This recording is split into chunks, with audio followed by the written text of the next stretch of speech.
Kota Basroh yang ramai dengan penduduknya yang beragam. Ketika itu kota Basroh dipimpin oleh wali kota Abu Musa al-Asy'ari.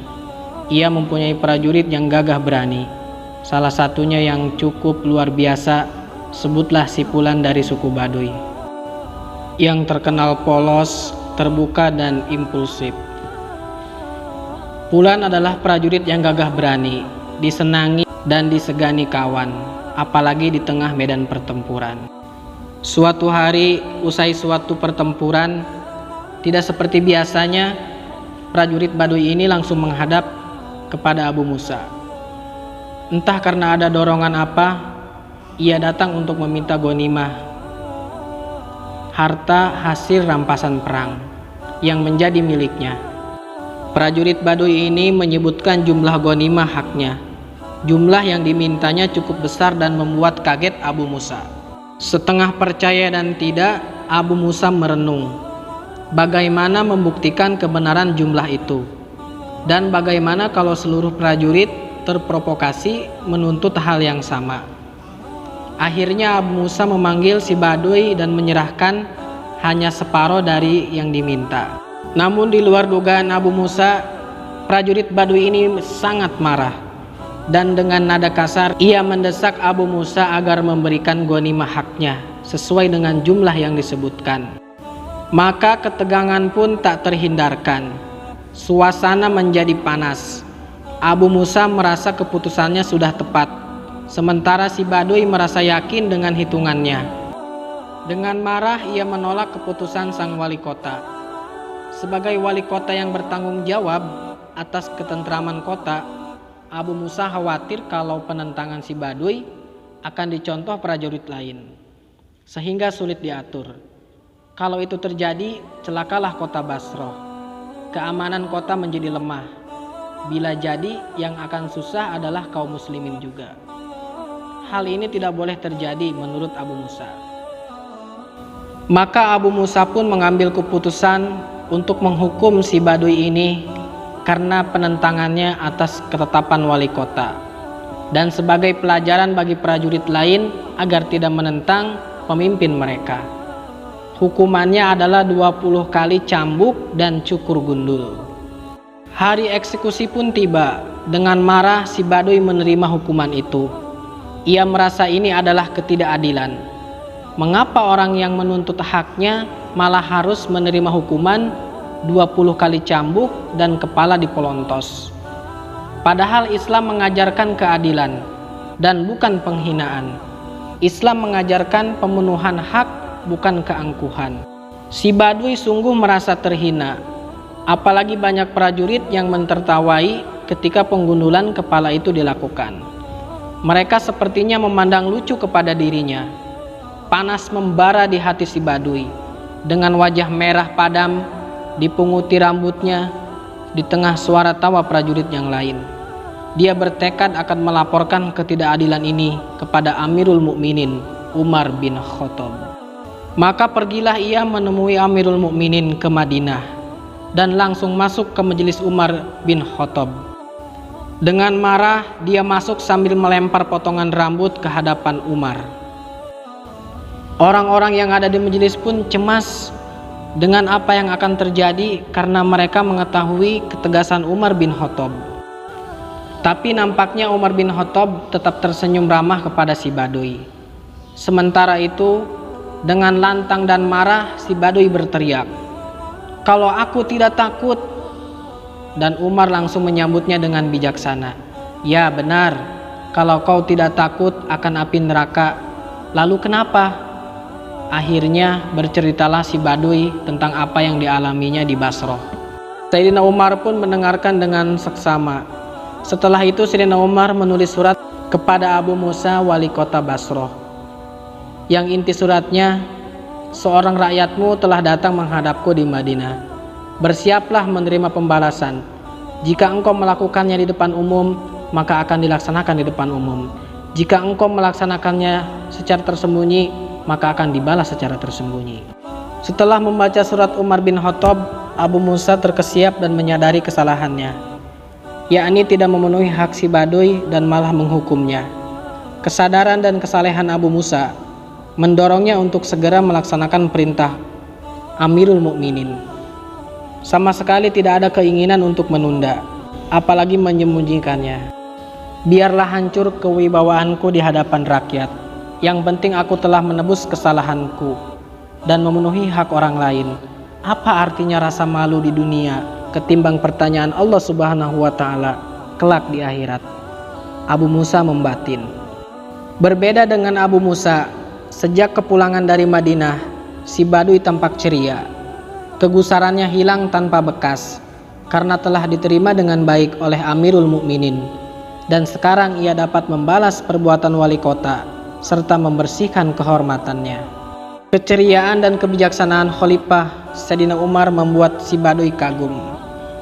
Dalam hatinya muncul perasaan bersalah. Mengapa saya harus balas dendam kepada wali kota?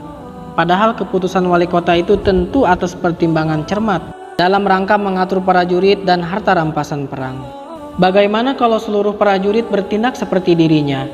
Apakah tidak menimbulkan kekacauan? Bagaimana pula kalau seluruh prajurit menentang perintah wali kota?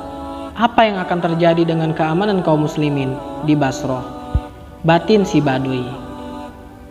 Tetap terselip dalam hati si Badui bahwa ada unsur kebenaran dalam tindakan sang wali kota. Pembalasan pun tiba. Abu Musa tertunduk lesu. Pejabat kota dan rakyat pada umumnya merasa marah dengan si Badui dan iba terhadap Abu Musa. Bagaimana hal ini bisa terjadi? Seorang wali kota yang soleh, terhormat, dan sahabat Rasulullah Shallallahu Alaihi Wasallam diperlakukan seperti ini oleh seorang rakyat jelata. Keluh mereka. Mereka memujuk agar si Badui memaafkan sang wali kota. Namun sebagian rakyat berpendapat ini adalah hal yang baik. Pembalasan ini menunjukkan keadilan Islam. Siapapun tidak boleh melanggar hak orang lain, meskipun ia seorang wali kota. Hak rakyat harus dipenuhi dan keangkuhan harus dihancurkan. Islam mengajarkan pemimpin adalah pengayom rakyat, bukan algojo yang mengeksekusi terhukum. Aba-aba sudah diberikan. Abu Musa duduk terdiam pasrah. Rakyat memejamkan mata. Iba melihat pemimpinnya diperlakukan demikian. Ada yang berteriak histeris agar si Badui membatalkan pembalasannya. Si Badui berjalan perlahan tapi pasti dengan cambuk di tangannya menuju sang wali kota. Suasana semakin tegang.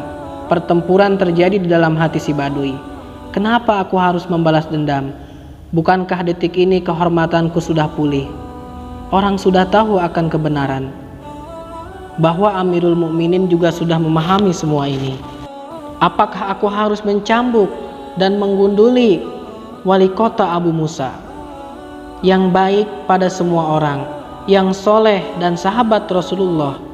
Bukankah juga dia menghukumku atas pertimbangan kemaslahatan penduduk kota, bukan sekedar untuk mengikuti hawa nafsunya? Rambutku juga sebentar lagi akan tumbuh. Orang tetap akan hormat kepadaku karena keberanianku menghadap Amirul Mukminin.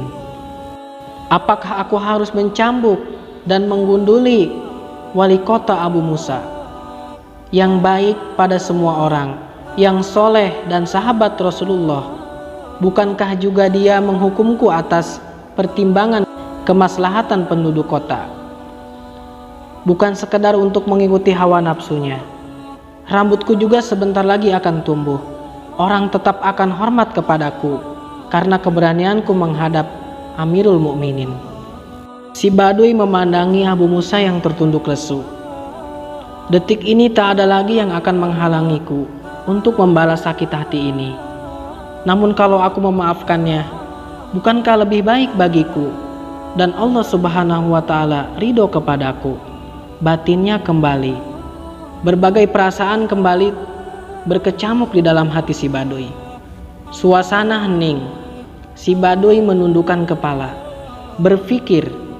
Akhirnya dengan mantap si Badui melangkah mendekati Abu Musa dan dihempaskannya cambuk dari tangannya. Dengan haru dia berkata, "Ya Allah, aku maafkan, aku maafkan." Hatinya lega dan wajahnya pun menjadi cerah. Maka suasana pun menjadi ramai. Masyarakat bertakbir gembira. Ada yang berloncatan dan saling berpelukan. Ada yang menangis gembira dan banyak yang memuji kelembutan hati si Baduy. Abu Musa segera memeluk erat si Baduy, mengucapkan terima kasih. Air matanya mengalir basah, air mata ketulusan hati dan rasa terima kasih kepada si Baduy yang pernah dianiayanya. Air mata penyesalan dan tobat kepada Allah Subhanahu wa Ta'ala. Hikmah dari cerita ini adalah, yang pertama, berbuatlah adil kepada yang lemah. Jika kita menjadi penguasa, jika kita mempunyai kedudukan, berbuatlah adil kepada bawahan-bawahan kita. Berbuatlah adil kepada rakyat kita. Jangan sampai kita semena-mena dalam menegakkan hukum. Hikmah yang kedua adalah, maafkanlah kesalahan orang lain. Jangan pernah kita membalas kesalahan orang lain, karena segala sesuatu itu pasti ada balasannya dari Allah Subhanahu wa Ta'ala. Biarlah Allah yang membalasnya, sebagaimana Allah berfirman di dalam Al-Quran, "Famay ya'mal misqala dzarratin khairan yarah wa may ya'mal misqala dzarratin syarran yarah." Segala amal perbuatan baik jelek maupun baik itu akan dibalas oleh Allah. Kita tidak perlu khawatir membalas orang-orang yang berbuat jahat kepada kita. Ada pepatah mengatakan, pohon pisang tidak perlu ditebang. Tanpa ditebang pun pohon pisang itu akan roboh sendiri. Artinya apa? Tidak perlu kita membalas kejahatan orang lain kepada kita. Toh suatu saat dia akan menemukan karmanya. Wallahu a'lam bishawab.